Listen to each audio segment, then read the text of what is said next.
All right, what's up guys? Here with Byron today.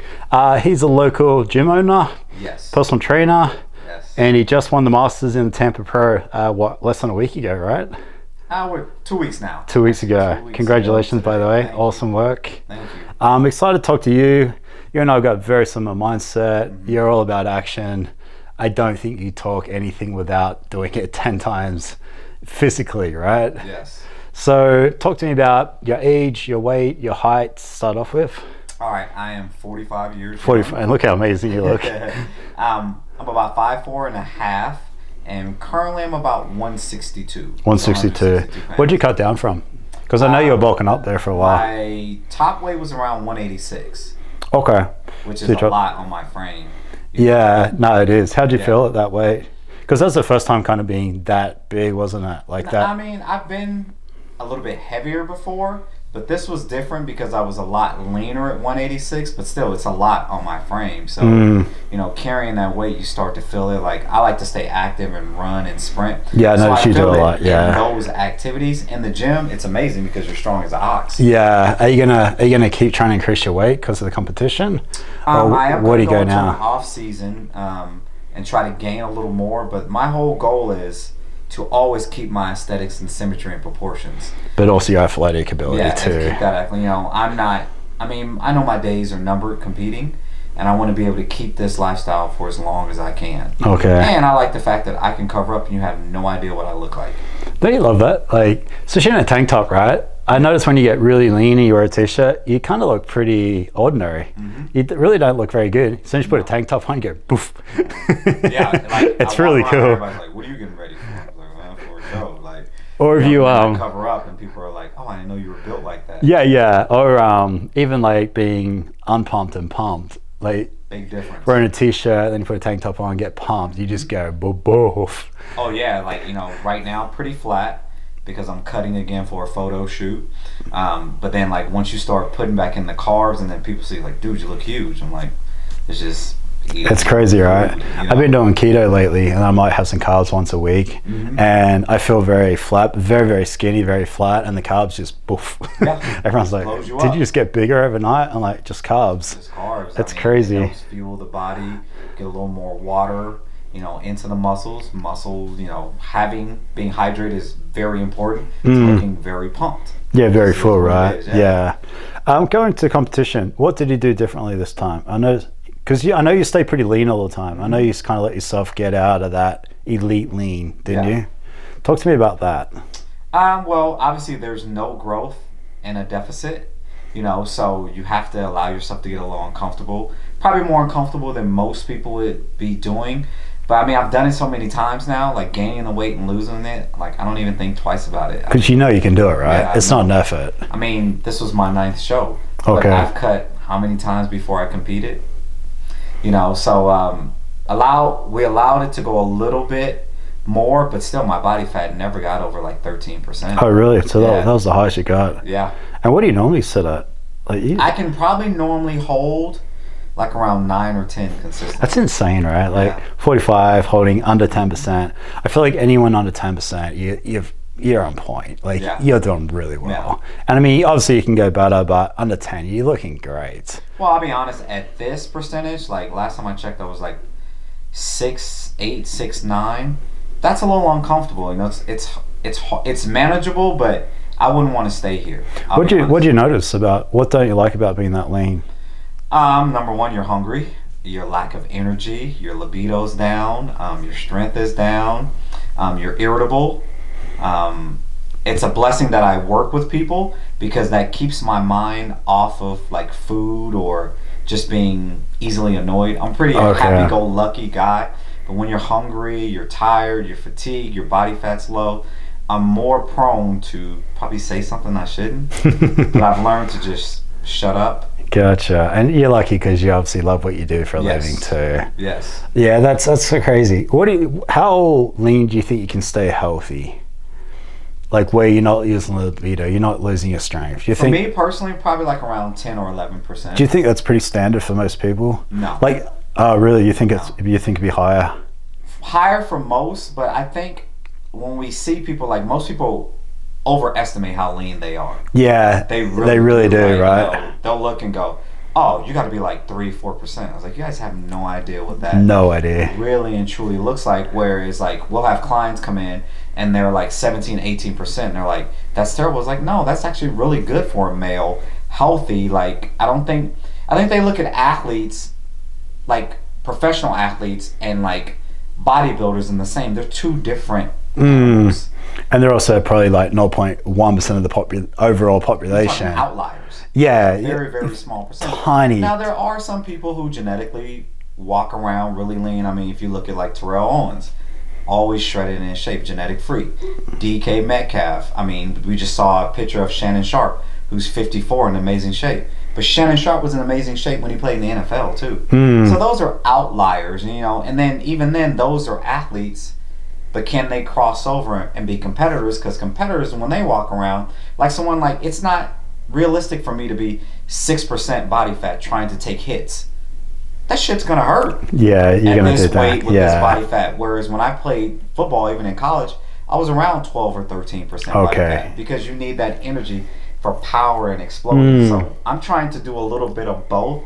Even though obviously I'm not playing football anymore, but I still like to be able to be athletic enough to get out on the track and run. Kind of balancing it. Yeah, but even then there's a fine line. Like 2 or 3 weeks out before my show, I stopped sprinting on the track because I just didn't have the energy. Gotcha. And then are you probably worried about maybe losing muscles, injuries, things like that? Yeah. Run me through your training. Obviously, you lift weights. I know you also do a lot of running, athletic stuff. What do you do? How often you do it? How long your sessions go for?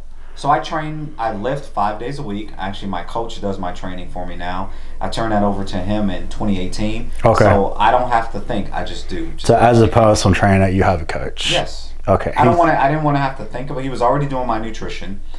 And so I was like, well, let me just have a different approach because I had done my own training since I was in college. And got pretty damn good results. And then finally I was like, I don't want to have to think about it anymore. I want to focus on my clients. So I lift 5 days a week. During my show prep, I literally do no cardio. Now I do a lot of steps, but my step count went from about 12,000 steps a day as high as 18, and then like a couple of days before the show got up to like 20,000 steps. But then like the HIIT training you see me doing on the track or running, that's all by choice. Gotcha. That's just extra. For me to stay, because I like to stay active and explosive. That's what makes me happy. So it's not necessarily you need to for the way you look. It's just something, a bonus you like to do. I like to do it. That's interesting. To not lose that explosiveness or that, I love it. Like I love doing HIIT training. Like I love being on the track. I love running hills and stairs. So he allows me to do that. That's a weird condition you got there. Yeah, but I don't think what most people realize about it being cardio, like on the hills and stairs, I'm actually out there an hour. I'm only working for like 7 minutes. Because you're going like... Because you go hard as shit. And then you're relaxing. Gotcha. There's actually more rest than sprinting. Like, we were on the track yesterday for like an hour. We ran 4 100s. I did a open 300 and I ran a 200.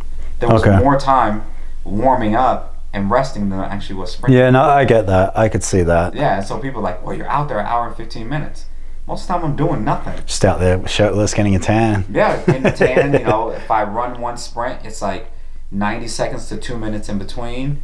After I run those hundreds, it's like 6 minutes rest before I go and run, you know, my 300 because you want to be able to give it your all. Okay. You're not going to give it your all after 30 seconds. No, hell no. People underestimate that too. Like when they come out and run, they go, how far are you running? We're going to run a 200. That's half the track. Oh, it's not that far until they start running it. They're like, shit, that's far. Where's the 100-meter mark? See that white line way down? Yeah. They're like, just put your head down and keep going. Just keep going. Yeah. How long do your gym sessions go for? Right now, about 75 to 80 minutes. I still lift very heavy. Yeah, that was my next question. It looks like you lift really heavy. Yes. Why is that? Like, I know a lot of guys that look like you, they do more... They're pumping up the muscle, they're going like muscle-mind connection. You seem to do that, but you do it on a Ronnie Coleman type approach. So like I'll have like complex exercises, so like my hack squats. That's where I'm moving a lot of weight, but then I also do a little more volume with like leg extensions or certain other exercises, leg presses. Okay. So it's a combination of both, but in general, they're still both heavy. Really? For me. Is that your coaches telling you to do that, or is That's that just my coach? But and I like that style as well. and you find that works? You find that works best for you. Yes. And the goal is for me is to stay as strong as possible. So what I'll do is I'll check my body fat, my visceral fat, my bone density, and all that stuff before my show, and I'll check it after my show. For a 45-year-old, my bone density is like 4.7, which is off the scale. Gotcha. And that's just heavy lifting. Gotcha. And then the goal was to gain from that growing phase. So after almost a year, I gained about 1.4 pounds of lean body mass. So it took me over a year just to get 1.4 pounds based on, I've been lifting since I was 13. So the rate of return is much less. Yeah, absolutely. Like people think, I put on muscle fast. Not unless you're a beginner and you're on something. Yeah. Then, it's still just the longer you do this, your rate of return is a lot less. I like what you're saying is most people who look the way you do can't touch the toes, they can't touch the back, they can't run across the street, jump off a gutter. You can do it all. You're explosive, you're strong, you look amazing. You're very all-rounded, which is, I find it's very rare unless you're a professional athlete. Yeah. And even in your mid-40s, that's even more incredible, isn't it? Yeah, well, it's one of the things I always wanted to be able to continue to do. So, look a certain way, but actually also perform. Health and fitness is very subjective, and so I'm always careful to say, do what you enjoy doing. Whereas, I'm around bodybuilders all the time, and some of them can't run from here down to the corner. Or touch the toes, or Whereas I like to be able, if I want to go shoot hoop, I can go shoot hoop. Go to a flag football game and play at a high rate. I can go back and train Krav Maga and spar and fight, or I can go to the gym and train. Or if you want to run 3 miles, I can run 3 miles. Let's go. Yeah, no, that's awesome. That's really cool. Motivation-wise, you're a very motivated guy. Have you ever lost your motivation? No. Motivation sailed. I had a feeling you're going to go. Motivation sailed a long time ago. So talk to me about what I do is I find goals, and I'm big on keeping my word to myself. I like that, making yourself accountable. If you holding yourself accountable, right? If you can't keep your word to yourself, then no one else can make you do it. Interesting. And I do understand that everybody's a little different, so you have to find what works best for you. Like, I'm kind of a lone wolf. Like, I'll train with my nephew because we're on the same page, but I'll laugh and joke with people. If I could have someone just show up and spot me and disappear, I'd be the happiest. Yeah, absolutely, right. I like socializing when I'm training. Yeah. Now, when I'm training other people, that's fine, but I like to get in, get out, and that's my time to work. So I found ways to set goals with whatever I do. So when it comes to my training, yes, I want numbers and I'm trying to PR. I'm trying to push. If I have it set in my head, I want to train 5 days a week, I'm going to train 5 days a week because I'm not going to let myself down. Because I believe if you allow yourself to do that once, it's easier to do it over and over twice again. And then 4 times. No, I like that. And then make excuses for yourself. Yeah. Which I'm guilty. When I was younger, it was like, you work hard so you can eat a little more. Okay, keep telling yourself that. I love it. You can find an excuse for anything that you do. Absolutely. And you find an excuse for that excuse. Yeah, so I set goals with my training. I set goals with my nutrition. I set goals with, my sleep, everything. And then that keeps me driven and focused to not let myself down. It's not about anyone else. Yes, I have a coach. And it's cool. I have people that support me, but at the end of the day, what I think matters most. And you're one thing I like about you do you for you. Mm-hmm. You look the way you want because you like it. You're not trying to impress anybody. You couldn't care less. I'm on the same page. I could not care less what anyone else thinks. No, am I happy? Yes or no. If I'm not, do something about it. If I'm happy, keep continuing that path. Yes. Especially like how much stuff I put on social media, how much I put myself out there. If I was worried about trying to impress people, there's no way in the world I could do that. And you're kind of doing the same thing with social. Yeah. You make yourself quite present, and you just got to do you for you. I just beat to my own drum. Tunnel vision, right? You're never going to make everyone happy. And my thing is, if you're not happy with yourself, it really doesn't matter what anyone thinks. Yeah. If you're looking for outside approval, remember they can build you up. As soon as they build you up, as soon as they can break your ass down. I like that. And, like in my world, bodies are subjective. So there may be 3 people that come along, yo, bro, you got a nice physique. Others may come along, oh, he doesn't have this, he doesn't have this. Or hey, he lifts weights, that's unattractive. Exactly. Like you said, you can't impress everybody. No, so you have and you shouldn't try to impress everybody. No, it's pointless. Yeah. Talk to me about your diet. I know you're big on macros. Mm-hmm. how often how many meals you're having a day? What are you generally eating? Carbs, no carbs? A lot of it depends on the phase that I'm in, and I'll be honest with you, I spread my meals out just so I stay satiated. So obviously, being in a cutting phase right now for the show and get ready for a photo shoot, I space that out so I'm fed throughout the day. Now, when I'm in a gaining phase, well, obviously I have more macros. So like right now I eat about 6 times a day, so it's spread out so I have energy. Okay. Whereas like when I'm in a gaining phase, sometimes, it's pretty structured during the week because I'm a very structured person. But on weekends, during the week it could be 6 meals. On the weekends could be 2. Okay, but you're making sure you're getting those calories as long as I get my macros in. Okay, interesting. And I hate to sound like a jerk. I eat whatever I want, as long as it fits within my meal. Like I have 0 food restrictions. Follow me on Instagram. I eat ice cream. I eat dessert every night. Break that down into layman's terms for someone out there who doesn't know what the hell you're talking about. Okay, so you have carbs, proteins, and fats, and obviously I focus on fiber and water. So that's basically your macronutrient budget, your caloric budget, just like managing your household. So I consume things that I enjoy, number one, to fit those carbs and proteins profile. Now, 80 to 90% of my food is nutrient dense. Taste, is healthier, less processed, but then I personally like to give myself something consistently on a regular basis. Can I go without it? Yeah. But why if I don't have to? I like that. And then that way it keeps me from overeating. Like, not to knock anyone who clean eats, like food is food. I don't see good, bad, or whatever. But I used to be the clean eater who would eat, how many ever meals a day for 6 days, and then like on Saturday when I watch college football all day, I'd eat a medium pizza and like 6 donuts, but then wonder why I look good, but I still didn't look the way I wanted to. Okay. And I had an unhealthy relationship with food because when I saw food, like I don't do cheat meals. I haven't done or spoke about cheat meals in 11 years. Gotcha. Who am I cheating on? Yeah, and you're just kind of you're having those little things each day, which and I just satiate you. Yeah, that's interesting. And so, like, if I want a hamburger, like, don't get me wrong, like, I love In-N-Out, Five Guys, but I'd rather go by like a 96.4 lean beef and make it myself, so I know exactly what's in it and still have those things that I enjoy.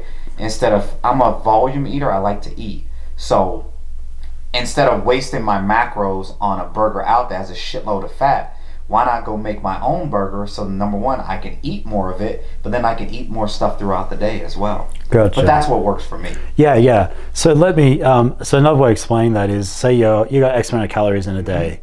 How many calories would you eat in a day? You probably know to the like calorie. Right now, it's right around like 1,700 and something. Okay. I don't count calories. I just count macros. Yeah. That's kind of what I'm getting at though. So say you got 1,700 calories. Mm-hmm. You know how many grams of protein, how many grams of carbs, how many grams of fat, how many grams of fiber, and you will take your food and add it up until it reaches what you're trying to do. Mm-hmm. And that might be some ice cream. That might be, what else is an example of something bad that fits in there?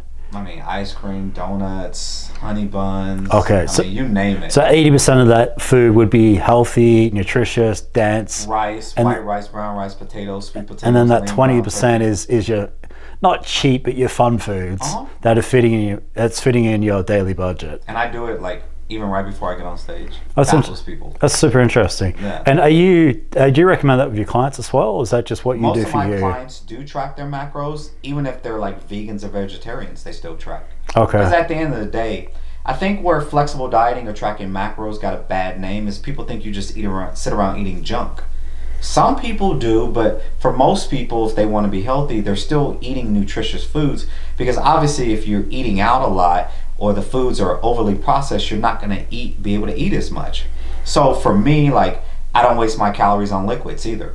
I drink pretty much water or diet sodas. Or black coffee or something. Yeah, like I love juice, I like soda, don't get me wrong, I like all that, but to me they're wasted calories because they don't fill me. Yeah, 100%. At all. So me personally, like when I meet people who drink, 6 or 7 sodas a day, I'm like, first of all, you got to worry about diabetes and your health, but that's a whole nother issue. But like, I can do some simple math. It's like 40 grams of carbs each one, times 6. That's 240 grams of carbs of food you could have been eating. Oatmeal, bread, whatever it is, pasta, like stuff that's going to fill you and hold you. Well, the drink tastes good. It doesn't satiate you, and it's not going to hold you either. I prefer 80-90%, and then instead of having someone binge and go off the rails, because as we know, dieting is a very complicated thing for a lot of people. How about we just teach you how to make something fit, and also you build a healthier relationship with food instead of seeing good and bad. So like when I see someone out eating pizza, number one, I don't care because it doesn't directly affect me, but how do I know what kind of plan they're on or what their goals are? I don't. So if you figure out how to make 2 slices of pizza fit, knock yourself out. Go nuts. I'm happy for you. And you getting the results that you want? Good job. Right. How important is diet? It's everything. Give me specifics. Give me the breakdown. I hear people say it's 90%. Well, okay, or 80%. All right, 80% is B. You only put 80% into it, your ass is just going to get 80%. So I always tell clients, when I talk to people, diet is the most important. And if you put that 80%, now obviously no one's perfect. We want consistency over the long haul, but it's 100%. I don't believe in this 80%. Okay. Or 70% diet, 30% working out. All right, put 70% into your nutrition, and you have serious goals, and you're trying to change. That's a C. Last time I checked. Yeah, I like that. In our recent podcast, that came up is if you miss a gym session, or we talk about being injured, as long as you diet at some point, it doesn't really matter, does it? Should be on point. Mm-hmm. Yeah, because your diet, like you said, your diet is everything. If you don't eat it, you don't have to burn it off. And if you do miss a session, it doesn't really make any. Gym. I look at gym as a bonus. I don't know if you agree with that. Make your diet 100%, and then anything on top of that is just adding to that, helping with that goal. And it just depends on what your overall goals are. But what you'll normally find with people, supposedly their goals are serious, but clearly nutrition is difficult. They don't place enough emphasis on their nutrition, and they believe that they can out-train a diet. Good luck with that. I'll wait. Which is impossible, right? Yeah, I'll wait. So, what about me? Say I was a 40-year-old guy, I haven't trained for 20 years, I got a bad diet, I'm overweight. What is the first thing I do? And I'm in a bad environment. I'm not around the right people. What's the first bit of advice to me to kind of get my life back on track? Well, first I would ask them, like, what is their overall goal, number one, and then we start taking small steps. You don't expect them to change overnight. Okay. So you keep it simple. It's like, I'll meet people and they're like, I want to train 5 days a week. When was the last time you trained? Well, I played high school football. Bro, you're in your 40s. 20 years. Train 5 days a week. How about we focus on like 2 days to start, and then we can build from there, because that may be a little bit too much. Or I drink 8 sodas a day. So instead of telling them you can't drink soda at all, how about we start cutting that down? To small steps. Because if someone's been living this lifestyle, these habits, it's not going to change overnight. And when we talk about health and fitness, the habits I have come over time. It didn't just happen overnight. What do you tell me if I'm looking, hey, I can drop 50 pounds in 3 months? What do you tell me? Are you just straight up, hey, this is not going to happen, this is not maintainable? It's not sustainable. At what cost are you going to be doing that? Yeah, absolutely. I mean, yeah, we can probably get you to do it, but is it going to be sustainable, number one? And how miserable are you going to be? Okay. And how fast will you probably gain it back? Yeah, the rebound effect, right? What's the point? But that goes to our society. We live in a right now society, and people see all these gimmicks. Well, this person lost 30 or 40 pounds in like 3 months. It's like, it's not the healthiest.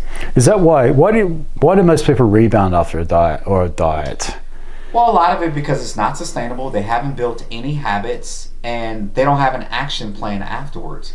They're all in on this, but then what happens after the diet? So like myself, I prep for a show. There's a plan after the show. That's interesting. To know what we're doing. You just don't go free willy-nilly, whereas you'll see competitors, as an example, which is the extreme of health and fitness. They'll be 30 pounds heavier. Within a couple of weeks, right? Sometimes a month. You're like, bro, what did you do? Yeah. They don't, and it's hard. It's difficult. Your hormone levels are thrown off. A lot of them dehydrate themselves, whatever that may be. But then they just go eat and they don't have a plan, or their coach didn't have a plan, or maybe they had other underlying issues going on before they even prepped for a show. So when you diminish all your nutrients and all of a sudden you go back and start eating all this stuff, you kind of go overboard. And it's very easy to do. I've been there. Have you been there? I've not gone where I gain a ton of weight, but I've gone where like I'm at my gym, I eat lunch, and I get up to go get 2 donuts, which wasn't planned, and I eat a half a dozen before I get like a mile down the road from the place. Gotcha. And then and you're like, what the hell did I just and do? Then you and then you do it again. And you're playing that mental game too. Yeah, because physically it doesn't really do much. It may make you feel like shit, like your stomach, but it's more the mental game. You beat yourself up, don't you? Big time. Yeah. Cardio. How important is cardio? Cardio is very good for obviously overall health. Yeah. Heart and lungs conditioning. In terms of weight loss, it's actually not that important. You really only burn about, when it comes to exercise activity, it only makes up about 10% of weight loss. Gotcha. So most people spend, in my opinion, obviously if you're just starting out, I'm a big proponent of cardio, but I think most people spend too much time doing it. Okay. And you think like the newer people, or you think just most people? I just think most people in general. Okay. There's this underlying thing, if I'm sweating, I'm losing weight. Like, no, the body naturally wants you to cool itself down. And just because you sweat, you're just dropping water weight. Okay. You want to do that, just don't drink any water for the day. You'll drop weight. So cardio not necessary for weight loss? No. It's a good extra. Extra, right? It's an extra. And it's a bonus. It's good for your heart and lungs, but in terms of weight loss, I mean, tons of competitors like myself don't do any. Like, and some people may say getting 18,000 steps is cardio. It's not cardio for me. I'll get, bro, I got 18,000 steps from work today. Just being on my feet. Just being on your feet. Working with clients. Yeah. Which is huge. Yeah, huge. Yeah. It is just activity. It's neat. It's moving. So I think if we can just get people to move on a regular basis and not be so sedentary in America, become desk jockeys or Netflix and chill people. Yeah. Be able to lose more weight. And then going back to what you said is not outworking a bad diet, and diet being, not out training a bad diet, and diet being everything. It's literally is everything. For whatever phase you're in, your goal, it's, you know, if you're in a maintenance phase, you need to make sure you still hit your macros or follow a plan. If you're trying to gain, nutrition is important. You can lift all the heavy weights in the world. If you're in a deficit, even more so important. You know, so you hear people, and we had these old cliches, 70-30. All right, well, last time I checked, 70. That's a C. I like that. I eat good. That's going to stick with me, you know. Yeah, I eat 5 days, but then 2 days I eat whatever I want. 5 out of 7 is 71%. That's cool. And you wonder why you don't look the way you want. Yeah, that's not much, is it? No. How do you get a six-pack? Is there a secret? Nutrition. Yep. Every skeleton or cadaver I saw in anatomy class had abs. Everybody's got abs, right? Everybody has them. It's just dropping your body fat low enough to be able to see them. Now, I'm huge on obviously still training them to get them a better look. But at the end of the day, that was my next question. You have to get rid of the body fat. If you don't drop the body fat, you're never going to see them. You're never going to see them, right? It's kind of having a shirt and something there, and it slowly just disappears. And people will spend countless hours training their abs. You ask them about their nutrition. It's like, I see that all the time. People sitting there on sit-ups and they get a keg and like, probably should change yourself a bit. Focus on your nutrition. Yeah. Maybe a little more activity, but definitely your nutrition instead of all those crunches, all those side bends and stuff you're doing. It's not going to expose your abs anymore. There's all this fancy. What do you think about all this like fancy? Like, we're kind of old school. We're the same age. All these like little fancy exercises coming out. What's your thoughts on that? Are you all about the base and the core, or are you kind of open to these new little things you see? Yes and no. I do understand that everyone's different. I'm kind of a dinosaur in this game. Like, keep it simple, stupid. Like, why reinvent the wheel? But I think people need a lot of these things to be driven or inspired. So you'll see someone like myself, or maybe someone who looks like me, and they're on social media doing outrageous things. You're like, I don't sound like a jerk, but most people aren't that athletic. And they're not in great shape. So when they see these things, what you're putting out there is sending a mixed message of, buy this ab wheel. Okay, yeah, the ab wheel may work, but if that person's nutrition sucks, if you don't address that underlying issue, they're buying a wheel and you're just making a profit, but they're probably not going to get to the end game that they want, you know? And I think what most people don't understand is, like, even when you drop your body fat low, it's not very comfortable.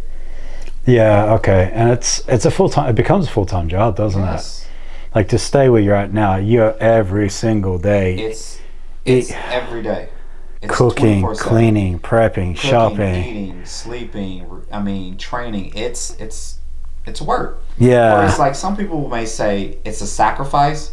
For me, it's not, because it's what I enjoy and what I love to do. Yeah, and you make it a high enough priority in your life to make it important. Yeah. But people have family, kids, full-time job, hate what they do, hate their life anyway. Last thing you want to do is worry about the way they look. Worry about the way they look. Or environmental, they're married to someone who's overweight, unhealthy, and why are you going to step up and be different when you're comfortable? Yeah. And I feel like being comfortable is probably one of the worst things you could possibly do. Well, and then, the hard part is too, your circle and the people that you're around, I found is very difficult for a lot of people. Most of us are people pleasers. So if you're out with someone, like, hey bro, have a drink, where everyone else was drinking, I didn't want to make them feel bad. It's like, I don't care. I like being different, to be honest. I like being a person, now I'm dieting, or I got a competition coming up, or I like being that person. I take cold showers, whatever the stupid thing is. I like being different to the norm, because I'm not a sheep, I'm more of a wolf. I like to lead by example. I don't need to fit in. I just like keeping my word to myself. Yeah. It's like when I'm out, people go, oh, you're making me feel bad because I'm eating this. Like, why? Why is that? Like, what you eat doesn't directly affect me. I'm not here to judge you, just like I don't want you judging me and my lifestyle. Like, people ask, like, bro, don't you ever wish you could have a hamburger? You ever check my social media? Because I damn near eat them every Saturday. Don't you wish you could eat pizza? Yes, I may make it at home so it's more nutritious, but I eat pizza. I eat literally whatever I want. So if I want to have an alcohol beverage, I can figure out how to make it fit into my macros. Gotcha. So there's no going without. I just don't understand why we as a society are so worried about everyone else. Or it's one or the other. You can be healthy and hate your life, or you can be overweight and enjoy everything. All or nothing? Yeah, all or nothing is the way to put it. Why do we all have to be like, okay, if that's what you enjoy doing, I don't knock you. Actually, I don't care. What's something you see in the fitness community now that just really ticks you off? Well, I just spoke about it, like people who are in amazing shape doing just the most outlandish exercises. I saw this guy the other day on TikTok wearing the sweatband, and I was like, oh my God. And the thing is, there's thousands of comments and people buying into it. I was like, this is disgusting. This is so bad. Well, because people are in what we consider pain. They've tried some things, they don't understand, they haven't gotten the right direction, so easiest fix ever. The quick fix, right? Instant gratification. So their pain is they want to have abs or be smaller in a certain area, so they hang on what anybody says who maybe looks the part. And then, some people who do promote these things, they do like knowledge. Some of them actually know that they're selling bullshit.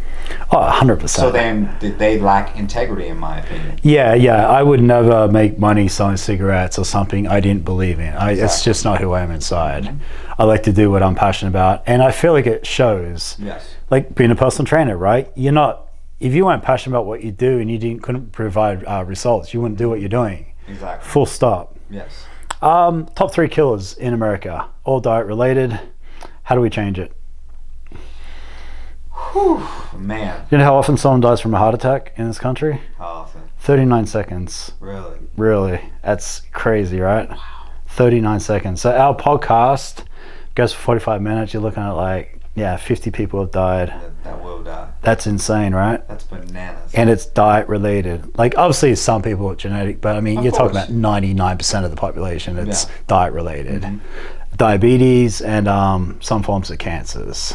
Okay. How do we, obviously, like someone like you is never going to have to worry about that, but how do we get that across to, at 45, you feel better than you did when you're 20, you can still do everything you did when you're 12. Yes. How do you instill that? How do you encourage someone to take any type of action to change their destiny and the way they're going? Well, I think it definitely starts at home, number one, and then with like the family and building that base.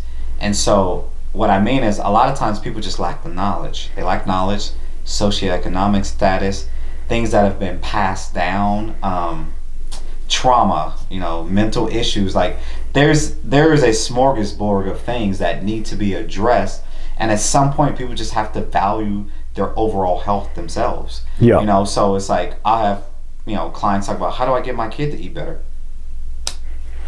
I love that. Yes.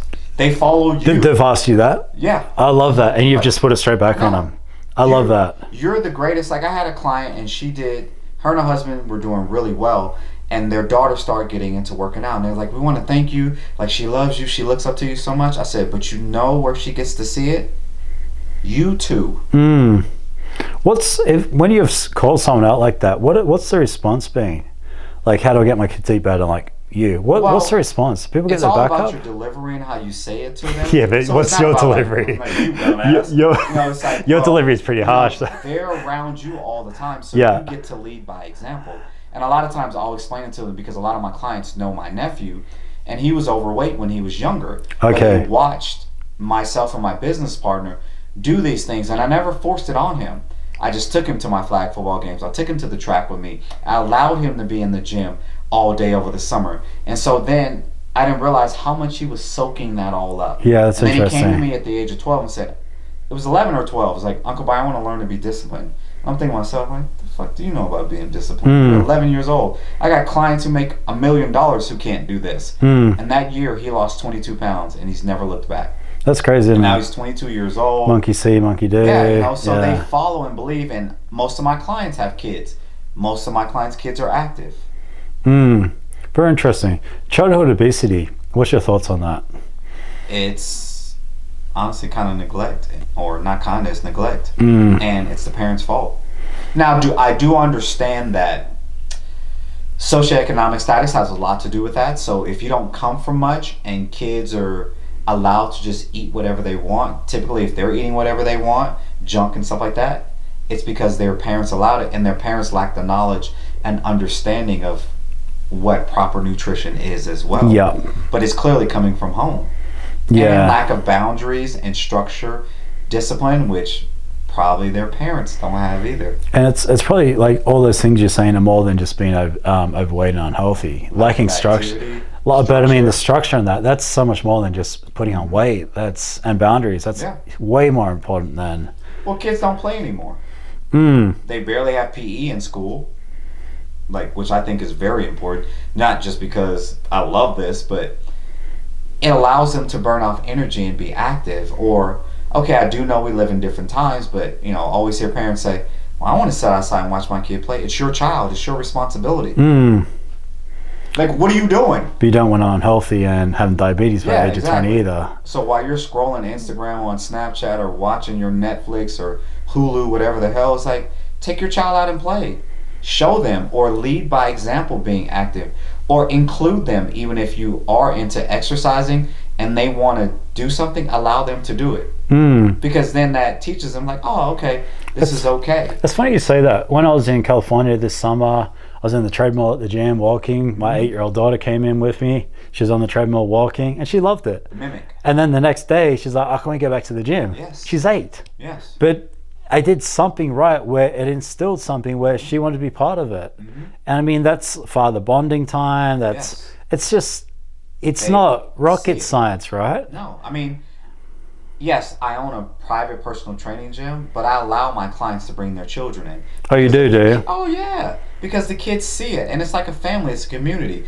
Even at 2 or 3 years old, they'll be paying attention. They're watching. Now, their attention span obviously is short because they're kids, but they're noticing and doing stuff. So then I will get videos from my clients of their kids doing stuff at home, or even allow the kids, or even play with the kids while they're there. Don't just say, sit over there, don't include them. Well, yes, my gym is set up for that, but I encourage them, like, oh, I don't have a babysitter, bring your kid in. Yeah, that's awesome. And then in between the sets, I'm watching them, making sure they're not putting their hands and stuff like that. But then that teaches them that this is okay, instead of pushing them away. Which, to your point, you're on the treadmill walking, your daughter's walking. I remember training with Donovan privately, and my daughter, I think she was maybe 3 or 4 at the time, and she would come in the gym, just run laps and play while I was getting my butt kicked by him. And she was active. I didn't stick her on an iPad in the corner or send her to a babysitter. You allowed her to be part of it. And she's also watching me be active, and therefore you're instilling little things without knowing you're instilling it. Exactly. Yeah. All right. Finally, longevity. What is the secret? Like, you're a perfect example of someone who's looks amazing, feels amazing. We're getting like middle-aged. What is the secret? Honestly, Brendan, I think it's your mindset, consistency, and not just giving in to aging. I hear so many people giving in to aging. I like that. I'm 45, so I can do. So what? I'm not giving in to aging. Yeah, or even just beating themselves up. Like, I had this conversation with one of my young clients. Like, I can't wait to be 50. He was like, "Who says that?" I said, "I do, because I'm gonna be shitting on young dudes like you." He was like, "Well," I said, "Yeah, you heard me." I've in my mind, I'm not giving in to aging, but I've never heard anyone say it out loud before. But I love that, because I'm not letting anything stop me from doing anything I want to do. Well, why should it define you? Like, I think it's a blessing to make it to 45 and still have this mindset and still have this zest for life and want to have fun and still want to continue to improve. Not just in health and fitness, in every aspect of my life. Like, in my friendships, my personal relationships, in business, like everything I do, I'm trying to improve. And why not? It keeps you hungry and keeps you driven. And all of a sudden, now I'm 45, I can't be cool and dance and like music, or can't go kick it with my nephew who's 22. Like, nah, I'm 45. It's like, you got gray hair in your beard. So I got plenty of them. It's just hair. Yeah, that's like, when I grow my beard out, people are like, "Well, you got gray hair." Yeah, I'm 45. Is your wife or girlfriend? My girlfriend. She trains with you. She's super active, right? How important is that? Well, for me, it's everything, because it's so much a part of my life. And so, the good thing is she was doing it before she met me. So that she was? Okay. Yeah, it makes, she's 53, by the way. Is she really? Yeah. Oh, wow. So that is she really? Yeah. She looks amazing. Yeah, she's in amazing shape. So that does make it easier, because it is such a part of my life. And I enjoy it, but it's something that we have fun at. And it helps keeps us young. Like, we push each other, we drive each other. What about as far as the relationship? Does it make it a better relationship too? Like, for us, yes, because it's something that we enjoy doing together as well. And she needs that activity also too for her mental. So for us to be active, it's where we laugh, we joke, we have fun, we do things together, and we just feel better. Are you guys eating together too, meal prepping, things together? So I'm the cook, so I normally... You're the cook, are you? Yeah, I normally prep. I mean, she does some cooking as well. Yeah. I'm the prep. I'm the fun guy, like, when it comes to food. Seasonings make stuff taste good, but, like, I prepare my food, I prepare hers. Okay. And, like, most people's like, well, isn't that a lot of work? How hard is it to use 2 fucking pans? Yeah. It's and when you cook healthy, it's very quick, it's very efficient. Yeah. And when you're doing it 6 meals a day, like I did for the last 20 years, and you've done, you get really good. You get really good at it. Yeah. So we cook a lot of things in bulk, or either, like, if we're making burgers and air fried French fries, we have 2 baskets for the air fryer. I put my serving in, her servings in. I make her burger, make my burger, how much bread you want, how much ketchup you want on. Like, and I'll measure it all out. And people are like, you do all that? Why not? I'm doing it for myself. Yeah. It's another 10 seconds. Yeah, what's the big difference? Like, really, everyone acts like they're so pressed for time and like, oh, everything's such a big deal. It's like, it's not that hard to measure ketchup for her burger and my burger. I love it, man. Scale. Thank you so much, man. That was a pleasure. Welcome, man. I love so much value out of that. I loved it. Thank you. I appreciate it.